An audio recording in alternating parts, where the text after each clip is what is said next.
برمان تهمت زدم. تهمت زدن به تهمت چی زدن میگی به؟ تجاوز جنسی. نکردی؟ نه. اهل کجایی؟ افغانستان. چه مدت ایرانی؟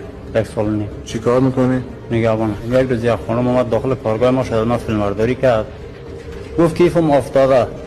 گفتم بریم کارگاه رو نگاه کن، اگه پیدا کردی خب بگی برو. گفت نه. گشتن پیدا نکردن. از من عکس گرفتن. حالا اینجا اومدن با من میگه سر من تجاوز جنسی. 7 نفر تا الان شما شناسایی کردن درسته؟ خب. یه نفرش میگیم شاید با شما مشکلی داشته که میگه کیفم افتاده ازتون فیلم عکس گرفته. بعد این بقیه که دارن میان با شما یا مشکل دارن یا دنبال معروفیتن درسته؟ نمیدونم خانم شما این متهم میشناسید؟ بله. توی پارک مهرگان ساعت 3 به تاریخ 30 مرداد ماه 1401 من داشتم پیاده روی میکردم داخل پارک. نزدیک خروجی بودم، ساعت 3 بعد از ظهر بود.